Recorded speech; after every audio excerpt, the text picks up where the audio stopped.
তো hi everyone, এগুলো তোমাদের first semester Calcutta university English অনার্সের সেক পেপার মানে বিসিএস রাইটিং পেপারটার একটা ছোট্ট স্ট্র্যাটেজি বলে দেবো।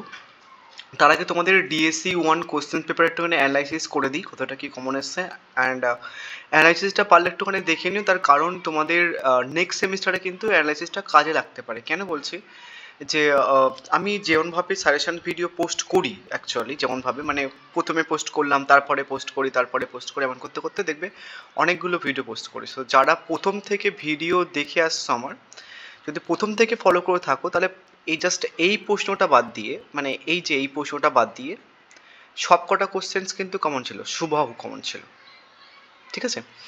ইভেন দো নর্মালি হচ্ছে কি যারা পেড নোটস কিনেছিলে, আমি এই প্রশ্নটাও রেখেছিলাম এবং মিল্টন রাখিনি, বাট প্যারাডাইস লস্ট করতে বলেছিলাম কালকে রাত্রেও। এডমান্ড স্পেন্সার রাখিনি, বাট আমি তোমাদের বলেছিলাম ফেয়ারি কুইন করতে। ফেয়ারি কুইন করলে কিন্তু এডমান্ড স্পেন্সার তুমি করতে পারতে। কাল রাত্রেবেলা বলেছিলাম প্যারাডাইস লস্ট করতে বলেছিলাম, তাহলে কিন্তু তুমি মিল্টনস করতে পারতে। এবং যারা পেড নোটস নিয়েছিল, আমি তোমাদের দেখাই, পেড নোটসের মধ্যে হচ্ছে কি যে পোপ এবং ড্রাইডেন একদম পুরো হামেশায় মেনশন ছিল অ্যাকচুয়ালি 5 নম্বরে। এই যে পোপ অ্যান্ড ড্রাইডেন এসছে না অ্যাকচুয়ালি, সো আমার পেড নোটসের মধ্যে যারা নিয়েছে একদম পুরো মেনশন ছিল। ইভেন দো পেড নোটসের মধ্যে আর একটা জিনিস দেখায়, মানে এটা আমার পেড নোটস, তোমরা দেখবে 2 মাস আগে এই নিয়ে একটা ভিডিও পোস্ট করেছিলাম। প্রিডেপ্লাইট মুভমেন্ট এবং হচ্ছে কি যে তোমার এই fairy queen, Spenser, Edmund Spenser হুবা মেনশন ছিল। বেশি তো যেতে হতো না তোমাদের যারা পেড নোটস নিয়েছিলে, প্রথম 4টে কোশ্চেন্সের মধ্যে সমস্ত কোশ্চেন্স পেয়ে যেতেছে, 15 মার্কস হোক বা এ হোক। সো অত দূর আর যাচ্ছি না, এবার মক টেস্টে আসি। কালকে যে ভিডিওটা পোস্ট করেছিলাম, মক টেস্টে হচ্ছে কি আমি তোমাদের বেসিক্যালি এখান থেকে টোটাল 3টে প্রশ্ন দিয়েছিলাম। সো তোমাদের কি কি প্রশ্ন হচ্ছে দেখে তোমাদের একটা 5 and 50 মার্কস করতে হয়। তো ভিক্টোরিয়ান পোয়েট্রি, মক টেস্ট থেকে ভিক্টোরিয়ান পোয়েট্রি চলে এসছে, ওকে। নেক্সট হচ্ছে কি যার একটা কি করতে হয়েছিল, প্রিডেপ্লাইট মুভমেন্ট, একদম পুরো মক টেস্টের সেকেন্ড কোশ্চেন্সটা প্রিডেপ্লাইট। সো দুটো, একটা সেকশন 1 থেকে হচ্ছে কি যে তোমাদের দুটো প্রশ্ন পর পর হচ্ছে কি একটা 5 মার্কস একটাই করতে, তোমাদের বেশি দূর আর খাটতে হতো না, 5 মার্কসে ফলো করতে হতো না কিছু ফলো করতে হতো। বাট কালকে রাত্রেবেলা মুখেও কিছু কোশ্চেন্স বলেছিলাম, সেগুলো কিন্তু চলে এসেছে। প্যারাডাইস লস্ট বলেছিলাম, যেটা মিল্টন চলে আসতো, মিল্টন লিখতে পারতো, যেটা একদম পুরো কিছু করে জাস্ট ওটা করে গেছো। এবং হচ্ছে কিছু ফেয়ারি কুইন বলেছিলাম, যেটা এডমান্ড স্পেন্সার যেটা দিয়েছে, মানে এটাও তুমি করতে পারতে কালকে রাত্রেবেলা যেটা বলেছিলাম।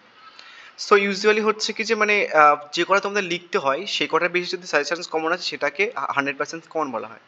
বাট আমার সাজেশনস অ্যাকচুয়ালি প্রত্যেক কটা প্রশ্ন কমন আসে। ইভেন দো মক টেস্ট যেটা পোস্ট করি ওটাতেও কিন্তু 100% কমন আসে। এবারেই হচ্ছে কি একটু আধটু গন্ডগোল হয়ে গেছে, বাট কালকে রাত্রেবেলা যারা শুনেছো এটা এবং হচ্ছে কি যে এটা এবং এটা এ অবধি কেমন পেয়ে যেতে, মানে একটা তোমাদের এই সিলেবাসের উপরে এবছর টোটাল 4টে পরীক্ষা হবে। তোমাদের ফার্স্ট সেমিস্টারে 3টে এবং থার্ড সেমিস্টারে একটা মাইনর। তো 4টে পরীক্ষার মধ্যে একটা এইটুকু সাজেশনসের মধ্যে তুমি যদি মানে 3টে সাজেশনসের মধ্যে তুমি যদি কমন পেয়ে যাও, ঠিক আছে, তাহলে অনেক বড় ব্যাপার অ্যাকচুয়ালি। সো এবং হচ্ছে কি তোমরা সবাই দেখবে যে ক্রিটিক্যাল অ্যাপ্রিসিয়েশন দিয়েছিলাম, মেটাফিজিক্যাল পোয়েট্রি দিয়েছিলাম, এটাও দিয়েছিলাম, টাইটেলটাও আই থিঙ্ক দিয়েছিলাম, সিম্বলিজমটা দিয়েছিলাম কি মক টেস্টের মধ্যে, ক্রোস সিম্বলিজমকে দিয়েছিলাম। আদারওয়াইজ মাস্টারও যেটা ফলো করেছে মোটামুটি করলে হয়ে যাবে, দিয়েছিলাম যে লিটারি ডিভাইসগুলো ইউজ করেছে বা ক্রিটিক্যাল অ্যাপ্রিসিয়েশন লিখলে কিন্তু হয়ে যেত। প্রত্যেক কটা কোশ্চেন্স সেকেন্ড টাইম থেকে টাইটেল এসে টাইটেলও রেখেছিলাম, এখান থেকে ক্রিটিক্যাল অ্যাপ্রিসিয়েশন তাও এসেছিলাম, মেটাফিজিক্যাল রেখেছিলাম মক টেস্টের মধ্যে। দেন টু অটাম থেকে কি এসছে, টু অটাম থেকে এসছে হচ্ছে কি যে কোথায় to autumn, imagery, to autumn থেকে ইমেজারি থিম, ইমেজারি রেখেছি। তো মোটামুটি সব কটা কোশ্চেন্স বলতে গেলে পোয়েট্রি সেকশন থেকে কোনো চাপের ব্যাপার নয়। এবং তোমাদের 5 মার্কসের যে প্রশ্নগুলো এসছে এবং এখানটা আমি যে দিয়েছিলাম যে প্রশ্নগুলো, যে প্রশ্নগুলো এখানটা রাখা ছিল, মোটামুটি তুমি যদি এটা মুখস্থ করে যেতে, যাই প্রশ্ন আসুক না কেন সেটা কিন্তু লিখতে পারতে। আদারওয়াইজ কিছু কিছু প্রশ্ন হুবাহু কমন চলে এসছে, যেমন টু অটামের যে ব্যাপারটা এটা হুবাহু কমন চলে এসছে, ফ্যালকানের যে ব্যাপারটা ওটা হুবাহু কমন চলে এসছে, ঠিক আছে। এই যে নর্মাল হচ্ছে কি যে এই যে টু অটামের যে ব্যাপারটা, ফ্যালকনের যে ব্যাপারটা, এবং এটা ক্রস সিম্বলিজম দিয়েছিলাম বা কিছু যেটা দিয়েছিলাম, ওটা লিখলে কিন্তু এটার নাম্বার তুমি পেয়ে যাবে। যারা মুখস্থ করেছো মক টেস্টের তো সলিউশনস দিয়ে দিয়েছিলাম, যারা মুখস্থ করেছো মোটামুটি কিন্তু সবাই করেছো, আর যারা নোটস তাদের তো কোনো বলার কথাই নেই। এবার আসি হচ্ছে কি যে আমি তোমাদের সেক পেপারসের কথায়, বিশেষ রাইটিং, এখানটায় একটা জিনিস আমি তোমাদের বলে দিই, আমি শুধু ইংলিশে সাজেশনস বানাই নয়, ইংলিশ আমি পড়াই পেড ব্যাচে, বাট আমি সাজেশন বানাই কিন্তু তোমাদের ক্যালকাটা ইউনিভার্সিটির প্রায় অনেকগুলো সাবজেক্টের, Bangla, English, political science, sociology, philosophy, education, history. So English বাদে কিন্তু আমি আরও 7টা বা 6 সাবজেক্টে কিন্তু সাজেশনস বানাই, অনার্স এবং জেনারেল বোথ বানাই। So and it's not that শুধু বানাই, তোমরা যদি চেক করে দেখতে পারো, যদি কারো কোনো ফ্রেন্ড থাকে, এবারের কথাই বলছি আমি, দেখবে এই সমস্ত পেপারসেরই ওরাও কিন্তু 100% প্রায় কমন পেয়ে গেছে। সে বাংলা হোক, ইংলিশ হোক, পলিটিক্যাল সায়েন্স হোক, সোশ্যোলজি হোক, ফিলোসফি হোক, এডুকেশন হোক, হিস্ট্রি হোক। হয়তো সোশ্যোলজি আর ফিলোসফি আর পোস্ট করিনি, বাট বাদ বাকি যে সাবজেক্টগুলো বলছি আমি, হিস্ট্রি, পলিটিক্যাল সায়েন্স, এডুকেশন, সমস্ত পেপারসে কিন্তু 100% ওরা কমন পেয়ে গেছে। জিজ্ঞাসা করতে পারো তোমার কোনো ফ্রেন্ড যদি অনার্স থাকে এই সমস্ত পেপারসে, যদি আমার সাজেশন ফলো করে থাকে, সেই জায়গাটায় দাঁড়িয়ে, এবং এর আগের বারে ফার্স্ট সেমিস্টার নিউ সিলেবাস এবং second semester new syllabus 100% common দিয়েছে। সেখানে দাঁড়িয়ে তোমাদের একটা কথা বলে দিই, সেক পেপারসে কিন্তু কোনো মক টেস্ট বা কোনো সাজেশনস তোমাদের কাজে আসবে না। টোটাল গোটা ইউটিউবের মধ্যে সেক পেপারসে এর আগে যে দুটো পেপার হয়েছে, মানে ফার্স্ট সেমিস্টার ইংলিশ অনার্স এর আগের বারে 2023-এ তোমাদের জাস্ট আগের বারে, এবং সেকেন্ড সেমিস্টার ইংলিশ অনার্সের সেক পেপারসের সাজেশনস ম্যাক্সিমাম যদি কেউ কমন দিয়ে থাকে সেটা আমি দিয়েছি, বাট সেখানে দাঁড়িয়ে তোমাদের বলছি যে নর্মালি সেক পেপারসে কিন্তু কোনো সাজেশনস ফলো করলে পসিবল নয়। যেগুলো আমি দিয়েছি বা ম্যাক্সিমাম এবং 70 তোমাদের সেক পেপারসের আগের বছরে কিন্তু আমার থেকে হাইস্ট পেয়েছে, 76 হাইস্ট উঠেছিল সেক পেপার বিজনেস রাইটিংয়ে, সেটা আমার থেকে পেয়েছে। সেখানে দাঁড়িয়ে বলছি যে মোটামুটি তোমাদের সেক পেপারসে কোনো সাজেশনস হয় না, বা সাজেশনস পড়লে তুমি হচ্ছে কি যে সাপ্লি পেয়ে মুখ বন্ধ করে বাড়ি আসবে। সো এটার জন্য আমি হচ্ছে কি টোটাল ফার্স্ট সেমিস্টারটা ফ্রিতে করাই সেক পেপারসের। ইভেন দো এর আগের বারে যারা ফলো করেছিল আমাকে, যারা গ্রুপে ছিল প্রায় 600-700 মেম্বারদেরকে বা স্টুডেন্টদেরকে আমি পাস করিয়েছি সেক পেপারসে। তার মধ্যে থেকে একজন 76 পেয়েছে, অনেকে 70 আপ পেয়েছে।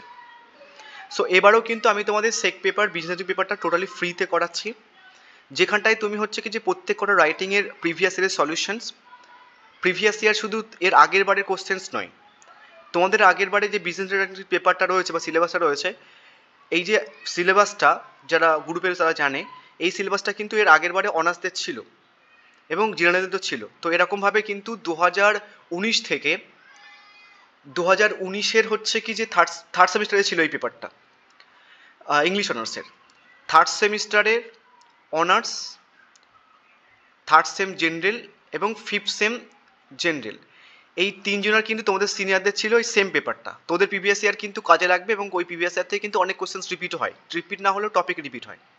সো এই প্রত্যেক কটা পেপারসের 2019 থেকে 2023 বা 22 অবধি পেপারসের সলিউশনসগুলো পাবে, দেন হচ্ছে কি যে ফরম্যাট পাবে, দেন হচ্ছে কি তারপরে আমি সাজেশনস দিয়ে দেবো। সো যদি প্রিভিয়াস ইয়ার না আসে তাহলে ফরম্যাটটা ইউজ করলে পেয়ে যাবে, যদি সাজেশন না আসে ফরম্যাটটা ইউজ করলে পেয়ে যাবে। তাহলে মধ্যে কথা কি, তোমাকে ফরম্যাট পড়তে হবে। প্রত্যেক কটা রাইটিংয়ে, লেটার রাইটিং বলো, ইমেল রাইটিং বলো, রিপোর্ট রাইটিং বলো, সিভি রাইটিং বলো, বিটি মিনিটস বলো, প্রত্যেক কটা 5টা রাইটিং কিন্তু ফরম্যাট অ্যাভেলেবেল আছে, প্রিভিয়াস ইয়ারের কোশ্চেন্স অ্যাভেলেবেল আছে, সমস্ত কিছু কিন্তু নর্মালি হচ্ছে কি যে ওই হোয়াটসঅ্যাপ গ্রুপে দিয়ে দেওয়া হবে, এবং অলরেডি অনেককে দিয়ে দেওয়া হয় যারা হোয়াটসঅ্যাপ গ্রুপে রয়েছে। তোমরা কিভাবে পাবে দেখো, ব্যাপারটা হচ্ছে কি যে তোমাদের কিছু জনার ব্যবহার বা কিছু স্টুডেন্টের অ্যাকচুয়ালি ব্যবহার আমার একটু পছন্দ হয়, টু বি অনেস্ট। আগেবারে আমি খুব খুশিতে করেছিলাম, বাট এবারে আমার তোমাদের করাতে ইচ্ছা করছে না। টু বি অনেস্ট হচ্ছে কি যে আমরা সাজেশন যারা ভিডিও পোস্ট করি, মোটামুটি হচ্ছে কি যে তারা ওই ইউটিউবে পার 1000 ভিউয়ে 3 টাকা দেয়। তো ওই 3000 ভিউ হচ্ছে কি যে 3 দুগুণে 6 টাকা, বড় যে 10 টাকা হয়। তো 10 টাকার জন্য আমরা কেউ সাজেশন ভিডিও পোস্ট করি না, বা কেউই পোস্ট করে না ইউটিউব যারা সাজেশন ভিডিও পোস্ট করে, সে আমার সাথে কারো ঝামেলা থাকুক বা না থাকুক। সো তাদের জন্য একটা অক্সিজেন লাগে। সো তোমরা যে কমন পাচ্ছ, দেন সেটার একটা মানে কিছু বলবে না যে দাদা কমন পেয়েছি বা কিছু, বা দাদা এক্সাম ভালো হয়েছে বা কিছু, সেগুলো তো লিখবে, তারপর তো ভালো লাগবে যে নর্মালি পড়াতে বা পোস্ট করতে। তো ওটার জন্য দেখবি যে আমি শুধু ইংলিশে সেক পেপারসে সাজেশন বা ভিডিও পোস্ট করছি, অন্য কোনো পেপারসে আমি পোস্ট করবো না, কেউ টেক্সট করলেও পোস্ট করবো না। শুধু সেক পেপারটা বানাচ্ছি, তার কারণ আমি থার্ড সেমিস্টার থেকে বা সেকেন্ড সেমিস্টার থেকে পেইড ব্যাচে পড়াই তাই। সো তোমরা মোটামুটি পেয়ে যাবে। আমি তোমাদের এই হোয়াটসঅ্যাপ গ্রুপের লিঙ্ক হচ্ছে কি যে হোয়াটসঅ্যাপ গ্রুপটা আমার রয়েছে, শুধুমাত্র সেক পেপারের জন্য হোয়াটসঅ্যাপ গ্রুপ রয়েছে ইংলিশ অনার্সদের জন্য। হোয়াটসঅ্যাপ গ্রুপের লিঙ্ক আমি তোমাদের এই ভিডিওর কমেন্ট বক্সে পিন করে দেবো, যদি ভালো লাগে। আদারওয়াইজ হোয়াটসঅ্যাপ গ্রুপে যারা রয়েছে তাদেরকে নিয়ে ক্লাস করিয়ে আমি ছেড়ে দেবো। কিছু ভিডিও আমি পোস্ট করেছি যেখানটায় ফরম্যাটগুলো ডিসকাস করা আছে, ওখানটায় ওগুলো দেখে নিতে পারো। প্রিভিয়াসেরও কিন্তু ডিসকাস করা আছে, আমার চ্যানেলের নাম দিয়ে সেক পেপার্স বলে সার্চ করবে, তোমরা কিন্তু ওইগুলো পেয়ে যাবে, ওগুলোও চেক করে দেখতে পারো, অ্যান্ড ওখানেও বুঝতে পারবে যে কীভাবে কী আছে। ঠিক আছে, সো এইটুকুই বললাম যে তোমরা কিন্তু, অ্যান্ড আর একটা জিনিস, এই যে ফরম্যাটটাকে বোঝানোর জন্য ভিডিওগুলোও কিন্তু তোমরা ফ্রিতে পেয়ে যাবে এবং দিয়েও দিয়েছে। তাহলে কী কী প্ল্যান যারা রয়েছে গ্রুপ একটুখানি শুনে নাও। এক হচ্ছে কি প্রিভিয়াস ইয়ারের কোশ্চেন্সের সলিউশনস, নেক্সট হচ্ছে কি যে ফরম্যাট, নেক্সট হচ্ছে কি আমার সাজেশনস। সো যে কোনো একটা করলে, তিনটের মধ্যে সবগুলো যে কোনো একটা করলে তুমি কিন্তু কমন পেয়ে যাবে। সাজেশনস যদি আমি দিই তাহলে ওখান থেকে কমন পেয়ে যাবে কিছু না কিছু। সবকটা রাইটিং কমন দেওয়া পসিবল নয়। এর আগের বার হচ্ছে কি আমি তোমাদের বলে দিই, 5 রাইটিংয়ের মধ্যে 3টে রাইটিং আই থিঙ্ক কমন এসেছিল, আর বাকি দুটো রাইটিং মিস তো কমনই আসে না। ঠিক আছে, হচ্ছে ব্যাপার। তারপর হচ্ছে কি যে কমনের তোমার কোনো দরকার নেই, ফরম্যাটটা পড়ে নেবে, কোনো দরকার নেই কমনের, ফরম্যাটটা পড়ে নিলে। অ্যান্ড ফরম্যাট পড়েই কিন্তু 76টা পেয়েছে, ইজ নট দ্যাট হচ্ছে কিছু কমন পেয়েছিল বা কিছু, ফরম্যাট পড়ে পেয়েছে কিন্তু 76। তার প্রিভিয়াস ইয়ারের কোশ্চেন্স, প্রিভিয়াস ইয়ার থেকে কোশ্চেন্স কিছু কিছু টপিক হুবাহু রিপিট হয়। যারা ক্লাস করতে তারা তোমার সবাই জানো যে প্রিভিয়াস ইয়ারে কোন কোন টপিকগুলো তোমাদের রিপিট হতে পারে এবার। ঠিক আছে, সো যারা ক্লাস করতে চাইছো বা ফ্রি নোটস দিতে চাইছো বা ফ্রি ফরম্যাট দিতে চাইছো, এই ভিডিওর কমেন্ট সাথে হোয়াটসঅ্যাপ গ্রুপের লিঙ্ক আছে, সেখানটায় জয়েন হয়ে যাবে। বাট আমি নর্মালি হচ্ছে যদি ভালো লাগে তাহলে হোয়াটসঅ্যাপ গ্রুপের লিঙ্ক দেবো, তাদেরকে কিন্তু দেবো না, হচ্ছে ব্যাপার। So thank you.